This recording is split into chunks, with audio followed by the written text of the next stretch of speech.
दोस्तों आज का हमारा टॉपिक है करेक्ट फॉर्म ऑफ वर्ब, जो करेक्ट नहीं हो पाती। स्कूल में आती है, कॉलेज में आती है, कॉम्पिटिटिव एग्जाम में भी आती है, फिर भी गलत हो जाती है। लेकिन आज की इस वीडियो को देखने के बाद आपका कॉन्फिडेंस 7वें आसमान पर होगा। और वीडियो के लास्ट में कुछ क्वेश्चन दे रखे, वो जरूर कर लेना, चेक करूंगा।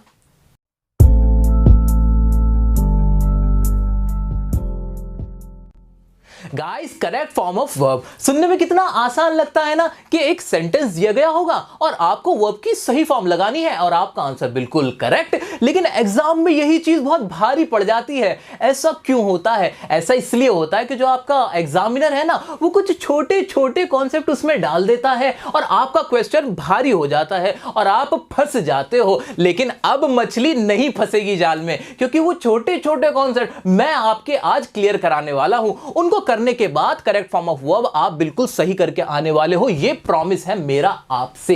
तो आइए स्टार्ट करते हैं। पहली बात, अगर कोई भी सेंटेंस हमारा या तो कोई साइंटिफिक फैक्ट हो या कोई यूनिवर्सल ट्रूथ हो, क्या कहा मैंने कि कोई साइंटिफिक फैक्ट हो या कोई यूनिवर्सल ट्रूथ हो, तो उसके अंदर हमेशा लगेगा प्रेजेंट इंडेफिनिट का रूल। ये क्या बात हुई सर? ये बहुत आसान बात है। आपके सामने एक एग्जाम्पल मैं पेश करता हूं।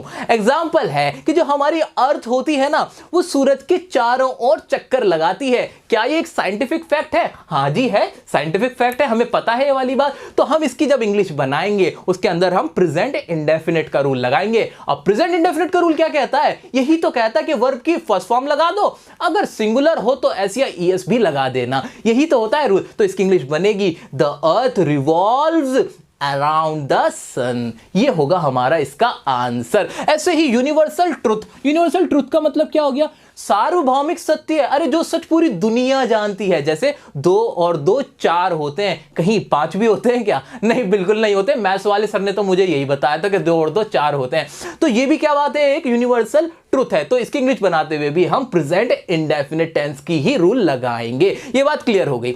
अच्छा एक बात बताइए सर, इसके अलावा भी कहीं प्रेजेंट इंडेफिनिट का रूल लगेगा? हाँ जी लगेगा। कहां लगेगा? ऐसी जगह लगेगा जहां कोई इडियम्स हो। इडियम्स मतलब हमारे मुहावरे या कोई हमारी प्रोवर्ब्स हो, लोकोक्तियां जिसे हम कहते हैं, उनके अंदर भी रूल कौन सा आएगा? प्रेजेंट इंडेफिनिट का ही लगेगा। जैसे आप कहते हैं ना कि भाई एक हाथ से ताली नहीं बजती, it takes two to quarrel, तो यहां टेक्स हुआ, प्रेजेंट इंडेफिनिट का रूल लग गया। तो ये वाली बात हम याद करनी है। हम समझ चुके हैं कि भाई जब भी इस तरह के सेंटेंस होंगे तो हम क्या लगा देंगे? प्रेजेंट इंडेफिनिट लगा देंगे। आगे बढ़ जाएं? जी बिल्कुल आगे बढ़ जाते हैं। एक दूसरी बात ये है कि अगर कहीं फिल इन द ब्लैंक्स दे रखा हो और बी दे रखा हो, सिर्फ क्या ब्रैकेट में ना ऐसे बी दे रखा हो, तो तब क्या करोगे? तब आप बी का बिन लगा दोगे? नहीं नहीं नहीं, ऐसी गलती और तुक्के अब नहीं करना।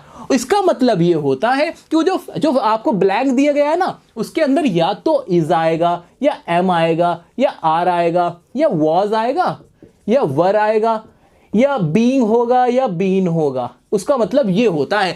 तो आप क्या करोगे? तुक्का नहीं लगाओगे, सेंटेंस को पढ़ना, देखना कि अगर इज आ रहा है, इज से बन रहा है तो इज लगा देना, एम की जरूरत लगे तो एम लगा देना। सर एग्जांपल, अरे सारे एग्जांपल करेंगे। अब ये छोटी छोटी बात पढ़ लेते हैं, फिर मजे से एग्जांपल करेंगे और अच्छे से इसको प्रैक्टिस करेंगे। आइए आगे बढ़ते हैं। एक बात और दोस्तों, क्या कि अगर कोई मॉडल वर्ब का इस्तेमाल हो रहा हो और उसके साथ जो वर्ब आएगी उसके अंदर कौन सी फॉर्म लगाओगे? फर्स्ट फॉर्म लगाओगे। मॉडल वर्ब कौन कौन से? जैसे हमारे कैन होते हैं, मस्ट हो गया, हमारा मे हो गया, जो भी माइट वगैरह जितने भी हैं हमारे, वो अगर इस्तेमाल में आ रहे हो तो उनके साथ वर्ब कौन से लगाओगे? फर्स्ट लगाओगे। जैसे मैंने आपके साथ एग्जांपल दिया कि भाई मैं इंग्लिश बोल सकता हूं, तो इसकी इंग्लिश बनेगी आई कैन स्पीक इंग्लिश। तो स्पीक वर्ब की फर्स्ट फॉर्म ही रही, उसके साथ और छेड़छाड़ नहीं करेंगे। आगे बढ़ते हैं। एक रूल ये था कि जी अगर कोई पास्ट मॉडल हो, पास्ट मॉडल का मतलब क्या है सर? अरे कुछ भी नहीं है। अगर मॉडल वर्ब का इस्तेमाल आप पास्ट की कोई बात बताने के लिए करो तो उसे हम कहते हैं पास्ट मॉडल। जैसे कि मैं इंग्लिश बोल सकता था, तो अब इसकी इंग्लिश क्या हो जाएगी? I could have spoken English. तो यहां पर भी हमने देखा कि मॉडल वर्ब अगर पास्ट में इस्तेमाल हो तो हैव लगा के वर्ब की कौन सी फॉर्म आ जाएगी? थर्ड फॉर्म आ जाएगी, पास्ट पार्टिसिपल। तो ये वाला भी रूल हमने अच्छे से पढ़ लिया। आगे बढ़ लेते हैं। एक छोटी सी बात और, अगर कहीं पर पैसिव वॉइस का इस्तेमाल हो रहा हो, कोई भी सेंटेंस हो और उसके अंदर पैसिव वॉइस हो, तो कौन सी वर्ब की फॉर्म आएगी? आप जानते हो, आपने हमारी एक्टिव पैसिव वाली वीडियो देख रखी होगी, तो उसमें भी वर्ब की हमेशा फॉर्म आएगी थर्ड। तो ये बात हमने पहले ही पढ़ चुकी है एक बार, और मैं आपको रिकॉल कराना चाह रहा था। ये सब तो आपको पता होना ही चाहिए। सर इसके अलावा सबसे इंपॉर्टेंट चीज वो क्या, हमारे टेंसेस, यानी इन सब के अलावा ये सारी चीजें किसके इर्द गिर्द घूमती हैं, टेंसेस के इर्द गिर्द घूमती हैं दोस्तों। अच्छा सर, यानी हमें टेंसेस की नॉलेज भी होना जरूरी है। अच्छा, जिसको टेंस आते हैं उसे सारी चीजें बहुत आसान लगती हैं, क्योंकि टेंसेस को हमने पढ़ा ही इस तरीके से है। अगर आपने टेंसेस की वीडियो अभी तक नहीं देखी, टेंस नहीं आते ना, तो मेरी गारंटी है टेंस आपको 100% आ जाएंगे। आई बटन पे क्लिक करके टेंसेस को भी देख लेना और उसमें भी महारत हासिल कर लेना। अच्छा, एक बात और सुन लो, क्या कि अगर हमारी ये पैसिव वॉइस मॉडल में इस्तेमाल होने लगे तो क्या होगा। जैसे मैंने कहा कि उसे बुलाया जाना चाहिए, अब इसके अंदर चाहिए एक मॉडल हो गया, और ये जो सेंटेंस है वो एक पैसिव का है कि उसे बुलाया जाना चाहिए। तो तब क्या होगा, अरे जो पैसिव होते हैं ना हमारी, ये ऐसा एक दोस्त होता है जैसे कि जिसको पनीर का बड़ा शौक होता है ना, कि भाई जहां भी पार्टी में जाएगा, शादी में जाएगा, पनीर पे टूट पड़ेगा। ये पनीर वाला दोस्त हमारा ये पैसिव वॉइस ही होता है। यानी ये जब भी जिसके साथ भी लग जाता है वर्ब की थर्ड फॉर्म मांगता है, ये इसको पनीर चाहिए। तो हम जब भी इसको मॉडल के साथ इस्तेमाल करेंगे तब भी वर्ब की थर्ड फॉर्म लगाएंगे। तो मुझे उम्मीद है आपने सारी बातें अच्छे से समझ ली होंगी। अच्छा, इन्हें नोट भी कर लो अच्छे से। मैंने तो ऐसे रफली लिखा है, बड़ी बुरी राइटिंग है मेरी, लेकिन आप अच्छे से लिख लो ताकि आपको कभी इन फ्यूचर दिक्कत ना आए। अब इसके बाद हम कोशिश करेंगे इन सबको बहुत अच्छे से पढ़ने की, प्रैक्टिस करने की एग्जाम्पल्स की मदद से। तो आइए बढ़ते हैं एग्जाम्पल्स की तरफ। Guys, before going ahead, I would like to tell you one thing. Knowledge is not power. Yeah, you heard it right. Knowledge is not power. Application of knowledge is power. जी हाँ दोस्तों, अब आपको भी अपनी knowledge को apply करके दिखाना है। यहाँ आपको कुछ एग्जांपल्स दिए गए हैं, फिल इन द ब्लैंक्स हैं, जिसके अंदर आपको करेक्ट फॉर्म ऑफ वर्ब लगानी है। तो बस एक बात ध्यान रख लेना भाई साहब, जो भी ये सेंटेंस है ना, उनका कोई मीनिंग होना चाहिए, उसका कोई सेंस निकलना चाहिए। अगर सेंस नहीं तो इंग्लिश नहीं, इंग्लिश का जिस्ट होता है सेंस। तो हम जब भी कोई भी एग्जाम्पल देखेंगे पहले उसका सेंस निकालेंगे कि क्या मीनिंग निकल रहा है। पहला एग्जाम्पल क्या है मेरा, when I reach the station the train dash, और फिर ब्रैकेट में लिखा हुआ है लीव। तो इसका मतलब क्या निकला, यही तो निकला कि जब मैं स्टेशन पहुंचा ट्रेन लीव। उसके बाद आगे क्या होगा आप बताओ। ट्रेन जा चुकी थी, क्योंकि लीव से मुझे पता चल गया निकल जाना, छोड़ जाने के सेंस में। तो ये कौन सा टेंस हुआ, जा चुकी थी, यानी पास्ट में कोई काम पूरा हो चुका था, जिसे हम बोलते हैं पास्ट परफेक्ट। और उसका रूल क्या है, रूल ये है कि हैड के साथ मेन वर्ब की थर्ड फॉर्म लगा देना। तो मैं भी वही करूंगा, मैं कहीं कुछ अलग से नहीं करने वाला, वही करूंगा, बिल्कुल सिंपल सा हैड लगाऊंगा और लीव की थर्ड फॉर्म होती है लेफ्ट, जो मैंने लिख दी। तो आंसर मेरा हो गया when I reach the station the train had left. आइए अगले एग्जांपल की ओर बढ़ते हैं। अगला एग्जांपल क्या है मेरा, ही वॉज, और फिर डैश लगा रखा है, स्वॉर लिखा है ब्रैकेट में, in as the chief minister for third time, यानी उसको कसम खिलाई गई, शपथ दिलाई गई। स्वेर की सेकंड फॉर्म होती है स्वॉर और थर्ड फॉर्म होती है स्वॉन, जिसे शपथ खाना बोलते हैं ना, आई शपथ कसम खाना, वही है ये। तो अब ये पैसिव वॉइस में है कि नहीं, हाँ जी लगता है ऐसा रहा है, क्योंकि ही के बाद वॉज आ गया और वॉज के बाद कुछ आगे लगाना है हमें, है ना। तो उसको शपथ दिलाई गई, तो स्वेर की थर्ड फॉर्म क्या होती है, स्वॉन, क्योंकि हमने पढ़ा है, अभी पीछे पढ़ के तो आए थे क्या, कि पैसिव वॉइस जब भी हो वर्ब की कौन सी फॉर्म आएगी, थर्ड। तो यहां पर भी क्या कर दूंगा, इसकी थर्ड फॉर्म लगा दूंगा, जो कि होती है sworn. He sworn in as the chief minister for third time, कि उसे तीसरी बार मुख्यमंत्री पद की शपथ दिलाई गई। आइए आगे बढ़ते हैं। अगला क्या है, आई कुड नॉट स्लीप। अब कुड जैसे ही लगा मेरे दिमाग में आया, ये क्या था, ये एक मॉडल था, लेकिन पास्ट वाला मॉडल था। फिर भी आगे बढ़ते हैं। I could not sleep because I was dashed by mosquitoes। अब यहां पे आगे देखो क्या, कि मैं सो नहीं सका क्योंकि मुझे काटा गया था, किसके द्वारा, मॉस्किटो के द्वारा। तो मुझे मॉस्किटो के द्वारा काटा गया, यानी यहां पे ये पैसिव वॉइस हुई कि नहीं, बिल्कुल हुई। वॉज देखते ही मेरे दिमाग में आ गया, साथ में सेंस भी तो निकला। सेंस नहीं निकला क्या, ये बताओ आप, कि मुझे मॉस्किटो द्वारा काटा गया, सिंपल। तो पैसिव वॉइस बन गई, तो बिट की थर्ड फॉर्म होती है बिटन, वही मैंने लिख दी, I was bitten by mosquitoes. आगे बढ़ते हैं। फोर्थ एग्जांपल क्या है मेरा, द रॉबर। रॉबर कौन होता है, डाकू, डकैत। आगे बढ़ते हैं। क्या था, स्ट्राइक, भाई ये स्ट्राइक होगा, स्ट्राइक इसका ब्रैकेट में है, और हिम अ ब्लो, ब्लो होती है चोट, ऑन द हेड। जो डाकू था, डकैत था, उसने क्या किया, उसके सर पे ब्लो किया, हिट किया। तो यहां पे ये क्या प्रेजेंट में होगा, प्रेजेंट होगा? नहीं नहीं, उसने हिट किया भाई, पास्ट का कोई इवेंट था, और पास्ट का इवेंट हम देखते हैं पास्ट इंडेफिनिट में। तो ये टेंस कौन सा बना मेरा? Past indefinite. तो उसका वर्ब की कौन सी सेकंड फॉर्म कौन सी आएगी? सेकंड आएगी, वही मैं कर दूंगा, द रॉबर स्ट्रक। आंसर क्या हो गया मेरा? स्ट्रक। कि भाई जो रॉबर था ना, उसने उसके सर पे चोट पहुंचाई, चोट करी, मारा। ठीक है, आगे बढ़ते हैं। Anil was severely injured in the accident. जो अनिल था ना भाई, वो सीवियरली, बहुत बुरी तरह से घायल हो गया था एक्सीडेंट में। एंड ही, और फिर डैश लगा रखा है, और फिर ब्लीड, ब्लीड होता है खून का बहना, रक्त का बहना। आगे बढ़ते हैं, टू डेथ। वो आगे, if the ambulance had not arrived. अब इसको जब ध्यान से मैंने पढ़ा तो मुझे समझ में आया कि जो अनिल था बहुत ज्यादा गंभीर रूप से घायल हो गया था एक्सीडेंट के अंदर, और वो ना डेथ को चला जाता है, उसका खून जो था बहते बहते वो मौत तक पहुंच जाता, यानी वो मर जाता। इन शॉर्ट, अगर इफ, ये आगे ना, इफ अगर क्या ना होता, the ambulance had not arrived, अगर एम्बुलेंस ना आई हुई होती, ना आ चुकी होती, तो वो मर जाता खून बहने से। तो वो मर गया क्या? नहीं, मरा नहीं है, वो मर चुका होता। अनिल मर चुका होता, यही तो है इसका जो मीनिंग निकल रहा है। और ये वाली बात हम किस में करते हैं? हम करते हैं जो भी हमारी इमेजिनरी सिचुएशन होती है उसको हम डील करते हैं वुड के साथ। वुड का इस्तेमाल किया जाता है कोई भी इमेजिनरी सिचुएशन को सोचने के लिए। लेकिन इमेजिनरी के साथ साथ ये कोई पास्ट की इवेंट थी, मतलब ऐसा हुआ नहीं, ऐसा हो चुका होता। तो हम यहां पर आंसर लिखेंगे ही वुड हैव। क्या आंसर आएगा? ही वुड हैव। और थर्ड फॉर्म हमने देखा था कि पास्ट टेंस, अगर कोई पास्ट टेंस में मॉडल का इस्तेमाल हो रहा हो ना, तो वर्ब की थर्ड फॉर्म लगानी है, वही हम यहां लगाएंगे। ही वुड हैव ब्लड, ब्लीड की सेकंड थर्ड फॉर्म क्या हो जाती है? ब्लड। तो पूरा आंसर क्या बना मेरा? कि he would have blood to death if the ambulance had not arrived. कि अगर एम्बुलेंस ना आ चुकी होती ना, तो वो मर चुका होता। आपने इस तरह के स्ट्रक्चर भी देखे होंगे कि वुड हैव और लास्ट में फिर क्या आता है? हैड आता है, और फिर थर्ड फॉर्म होती है। ऐसा आपने देखा भी होगा, नहीं देखा तो अब समझ लो क्या दिक्कत है। आगे बढ़ते हैं। द एवरेज ह्यूमन बॉडी, और फिर डैश लगा हुआ है, carry 10 times more bacterial cells than human cells. इसका कहने का मतलब यह है कि भाई जो एवरेज ह्यूमन बॉडी होती है ना, जो औसतन कोई भी ह्यूमन, एक इंसान की बॉडी होती है, वो कैरी करती है।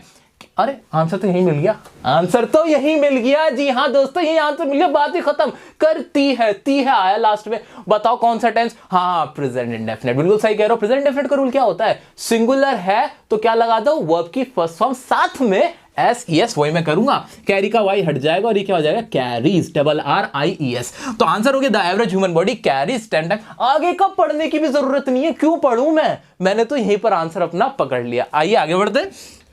अच्छा, मुझे ऐसा लग रहा है अब आपको बहुत समझ में आ रहा है। चलो मेरे साथ करो इसको। इट मस्ट बी, और फिर कुछ नहीं लिखा। आगे बढ़ते हैं, फिर क्या? Keep in mind that it is essential for us to be honest in our dealings. कि ये दिमाग में रखा जाना चाहिए। It must B.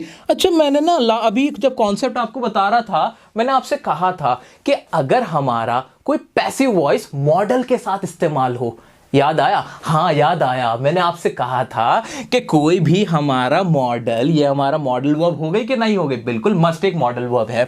और पैसिव वॉइस कैसे? जी हाँ, बी आ गया।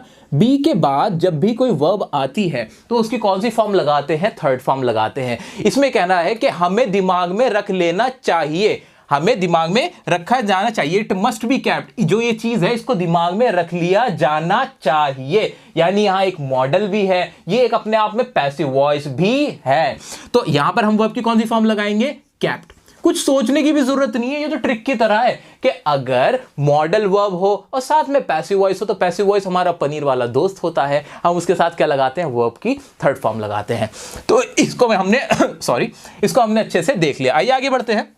दे कुड हैव, और उसके बाद डैश लगा हुआ है, डू लगा है, बेटर देन दिस, कि वह अच्छा कर सकता था, इससे बेहतर कर सकता था। यानी पास्ट में कोई काम कर सकता था, और क्या है? एक मॉडल। कुड एक मॉडल है कि नहीं? बिल्कुल है। तो हमने क्या सीखा था? कौन सी फॉर्म लगेगी? हाँ, थर्ड फॉर्म लगेगी। बिल्कुल दोस्तों, यहां पर आ जाएगा डू की थर्ड फॉर्म होती है डन। तो डू, डिड, डन। आइए, डन डनाडन हो गया। अगला क्या है? My teacher dash B. अरे सर, बी वाले में तो आपने बताया था कुछ। हाँ बताया था, बिल्कुल बताया था। क्या बताया था? कि अगर बी हो तो आंसर उसका क्या होगा? इज ए मार या वॉज वर में से होता है। अब इसमें क्या सूट बैठ रहा है? आप देखो, माई teacher dash a gift of God, कि मेरा जो टीचर है वो एक गॉड का गिफ्ट है, होगा, गॉड का गिफ्ट था, होगा। जल्दी बताओ आप। क्या टीचर, क्या वो ऊपर चले गए, स्वर्ग सुधार गए? ना ना ना, वो तो जिंदा है भाई, ऐसे थोड़ी होता है। आपके टीचर अभी जिंदा ही तो है भाई। तो आप क्या बोलोगे, यहाँ पे इज लगाओगे, यहाँ पे वॉज नहीं लगाओगे। अच्छा वर क्यों नहीं लगाया? अरे वर तो हम प्लूरल्स के साथ लगाते। अच्छा एम क्यों नहीं लगाया? एम आई के साथ लगाते। और बोलो। तो इस तरह का कोई और सा नहीं आएगा। यहाँ पर ये सिंगुलर था, माई टीचर, एक टीचर के बारे में बात हुई, इसलिए मैंने क्या लगा दिया, इज लगा दिया कि मेरे जो टीचर हैं वो गॉड का एक गिफ्ट है। क्या आपके टीचर भी गॉड की गिफ्ट है? कमेंट करके बताना। आइए नेक्स्ट क्या है, could you dash me please.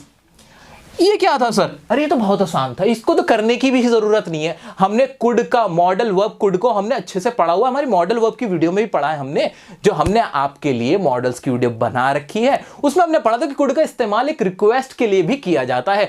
लेकिन हमने पढ़ रखा है कि भाई जब भी मॉडल का इस्तेमाल प्रेजेंट में होता है तो वर्ब की फर्स्ट फॉर्म आती है। तो इसके अंदर भी वर्ब की फर्स्ट फॉर्म आ जाएगी, हेल्प का हेल्प ही रहेगा। और हमारे पूरा आंसर क्या हो जाएगा, could you help me please, क्या आप मेरी मदद कर सकते हैं, ये इसका आंसर हो गया। तो यहां मैंने कोशिश की है हर तरह के सेंटेंसेस को रखने की जो आपको दिक्कत दे सकते थे, पर मुझे अब पूरी उम्मीद है कि आपको कोई दिक्कत नहीं रही होगी। लेकिन अभी भी आपके लिए और प्रैक्टिस करेंगे हम।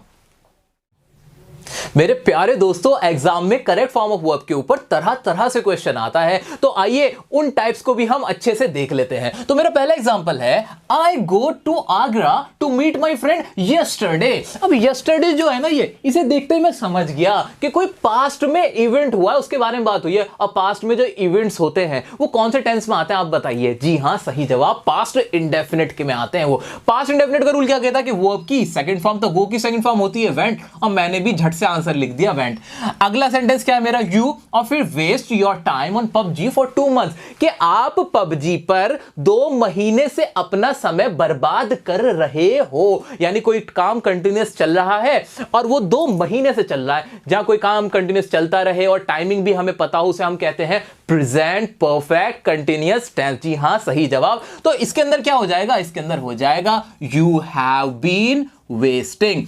आप वेस्ट नहीं करोगे दोस्तों, प्लीज मेरी रिक्वेस्ट है आप सभी से, पबजी खेलना बंद नहीं तो थोड़ा कम कर दो। आओ नेक्स्ट क्या है, दे और फिर लिखा है कम हियर नेक्स्ट वीक। अरे आगे बढ़ने की जरूरत ही नहीं, नेक्स्ट वीक आ गया, अगला सप्ताह, आने वाला सप्ताह, तो वो अगले हफ्ते आएंगे। आए नहीं थे, पास्ट के हफ्ते की बात नहीं हुई। अगर पास्ट का होता तो यहां होता लास्ट वीक होता, यही तो होता। तो आने वाले के लिए क्या होगा, फ्यूचर इंडेफिनिट हो गया। तो मैंने आंसर क्या लिख दिया, दे विल और कम। अब आंसर मेरे को मिल गया, they will come here next week. आगे के पढ़ने की भी जरूरत नहीं पड़ी मुझे, क्योंकि मैं समझ गया था, बिल्कुल क्लियर सेंस था मेरे पास कि क्या कहना चाह रहा है, कि वो अगले हफ्ते आएंगे मेरे ऑफिस में विजिट करने के लिए।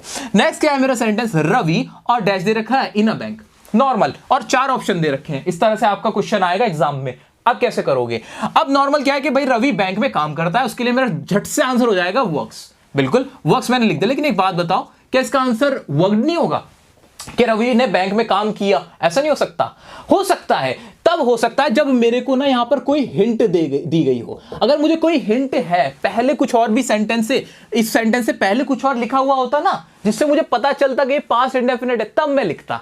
इसलिए मैंने यहां पर देखा कि कुछ था ही नहीं, बस इतना सा सेंटेंस था, मैंने समझ लिया भाई प्रेजेंट की बात हो रही है कि रवि बैंक में काम करता है, इसलिए मैंने सही आंसर क्या लगाया, वर्क्स, प्रेजेंट इंडेफिनिट। नेक्स्ट है मेरा ही शुड बी। अरे ये वही वाला आ गया क्या, कि यहां पर भी कोई मॉडल वर्ब का इस्तेमाल हो रहा है, और वो क्या है, सेंटेंस पैसिव में है। जो बी आ जाता है ना, तो बी के फौरन बाद क्या आती है, third form, he should B, और सेंटेंस क्या, फिर मेरा सही आंसर क्या हो जाएगा, मैंने देखा, इसको देखा मैंने, तो यहां पर मेरा सही आंसर क्या हो जाएगा, गिवन।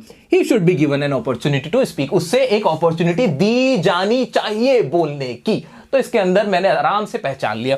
नेक्स्ट क्या है मेरा, 2 and 2 और फिर डैश दे रखा है, मेक 4। सिंपल था, एक यूनिवर्सल फैक्टर, 2 और 2 क्या होते हैं, 4 होते हैं। इसका सही आंसर क्या हो जाएगा, मेक्स हो जाएगा, प्रेजेंट इंडेफिनिट बन जाएगा। सर मेक्स में ईएस क्यों लगा दिया? अरे ये जो 2 and 2 होता है ना, उसको हम एक मानते हैं, क्योंकि एक एरिथमेटिक यूनिट के बारे में बात हो रही है, तो इसको हमेशा आप मानोगे सिंगुलर। आइए नेक्स्ट देख लेते हैं क्या है, the peon dash ring the bell when I reach the school. अब इतनी लाइन को पढ़ते समझ में पूरी बात आ गई क्या, जब मैं स्कूल पहुंचा चपरासी घंटी बजा चुका था। बड़ा घिसा पिटा एग्जाम्पल है, लेकिन एग्जाम्स में आता है इसलिए आपको पता होना चाहिए। तो यहां पर ये क्या हो जाएगा, घंटी बजा चुका था, क्या है, पास्ट परफेक्ट है। पास्ट परफेक्ट का रूल क्या कहता है कि हेड लगा दो, मेन वर्ब के साथ थर्ड फॉर्म लगा दो, रिंग की थर्ड फॉर्म हो गई, रंग हो गई। आंसर मेरा बिल्कुल सही हो गया। अरे बाकी ना मेरा करने का मन नहीं हो रहा। बाकी आप एग्जाम्पल जो भी है होमवर्क में करना, प्लीज इनका स्क्रीनशॉट ले लो, मैं साइड में हो जाता हूं, अच्छे से आप इसका स्क्रीनशॉट ले लो, देख लो और कमेंट करके सबको अच्छे से इन सबके आंसर कमेंट में बताने हैं। वीडियो कैसी लगी कमेंट करके बताना, वीडियो को लाइक जरूर कर देना, पसंद आई तब भी लाइक कर देना, ना पसंद आए तब भी लाइक कर देना। दोस्तों जो पॉइंट आपको सबसे अच्छा लगा वीडियो का वो भी हमें बताना। शेयर करना बिल्कुल नहीं भूलना, सबको शेयर करनी है, जितने भी आपके दोस्त हैं, आपकी जो फैमिली में मेंबर्स हैं, सबको शेयर कीजिए। क्या मैं इसका नेक्स्ट पार्ट बनाऊं? अगर आप चाहते हो कि नेक्स्ट पार्ट बनाओ तो ज्यादा से ज्यादा लाइक करके मुझे बताओ, कमेंट में मुझे बताओ। मुझसे जुड़ने के लिए मेरे पर्सनल इंस्टाग्राम हैंडलर पे आप मुझसे जुड़ सकते हैं, आप अपनी क्वेरीज पूछ सकते हो यार, सिंपल आप अपनी क्वेरी पूछो मेरे इंस्टाग्राम हैंडलर पर। तो अभी के लिए इतना ही, मिलते हैं नेक्स्ट वीडियो में।